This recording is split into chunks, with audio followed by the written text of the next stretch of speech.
Well, hello everybody, Ian here. Doing a bit of a tidy up here in the model railway room because, as you know, the past couple of weeks have seen quite the hive of activity. So before I work on the next project, I'm going to have to do a little bit of a tidy up to give myself a little bit more space. And so what's the next project going to be? Well, as you know, we've got a particularly fine goods shed, and well, I think we've got a rather excellent station building there. So what we need now is station platform. So as we know, station platforms on light railways were low to non-existent. So don't know quite what I'm going to do yet, but I did find in my Oakwood Press book on the East Kent Railway, the East Kent, of course, being a big influence on what I'm doing with my East Lincolnshire Light Railway, I did find here on concerning the station at Wingham Canterbury Road, it says that the terminus, the platform, is 60 feet long by 6 feet wide and 2 foot 3 inches high, made of corrugated sheets and posts.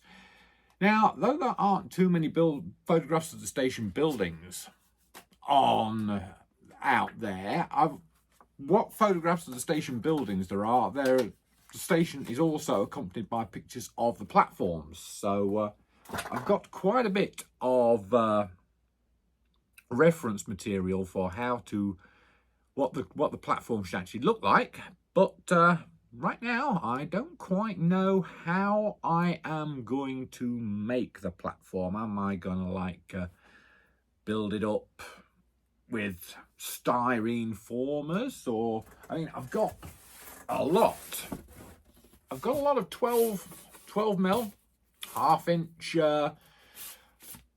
foam core board here. Would that make a good substrate for the platform? Don't quite know. Something I'm going to work on, and we'll get on with, and I'll start work on that just as soon as I've cleared this mess up. So this then is the size of the platform. This is 60 scale feet by 6 scale feet wide by 2 foot 6 high. So it's small, it's narrow, and when you put the station building on there as well, I mean, this is, yeah, it's a very small setup. So yeah, I'm looking at this. I cut this from foam core just to get an idea of the feel, and so I'm still not sure what I'll do. I don't think I'm going to use the foam core as a base, simply because of all the problems with gluing. I mean, this is foam. If I use some contact cement, the foam will dissolve. If I use some styrene cement, the foam will dissolve. So yeah, well, at least I've got an idea of what I'm looking at now. So we can go on from here. So I'm looking at this close-up of the photograph of the platform face at Wingham Canterbury Road. It's an interesting looking thing. Look, we've got, let's see, I'll just mark a few things here for you. We've got corrugated iron. We have what looks like sleepers there, and we have a little bit more corrugated iron back there. So it's a very interesting platform face looking at that, and certainly want to try to recreate some of this in my models. This is my first attempt at the platform face using corrugated sheet, and ascribed some sheet to represent the sleepers, and then there's a lot of styrene strip there to represent the posts and timbers that are needed. So, and I think you'll agree it looks pretty good, but the crucial test is seeing how it compares from the views of the photographs, and I think you will agree if you look at this and then compare the photograph of the platform. I think you'll agree that's a pretty good comparison. So we can now move forward and try to work out how to make the platform substructure itself. After a few days thinking, head scratching and constructing, we have a platform substructure, and it's built out of 6mm foam core board, but it's built out of black.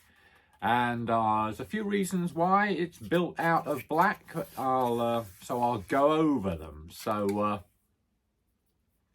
when you look at the pictures of cinder and ash built platforms, platform surface is never flat because very quickly it gets worn down where people walk. So you'll see little like ruts where people walk, and you'll see it like chipped away at the edges behind the platform edging where people have stood. So anywhere people collect and stand, the area gets compressed and worn down, so the platform's never flat.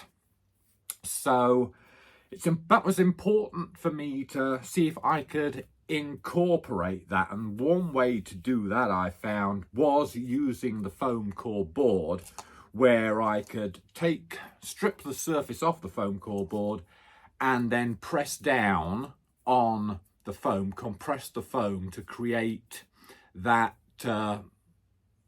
worn patch. So I've gone with black foam because I think black foam in this instance is easier to work with.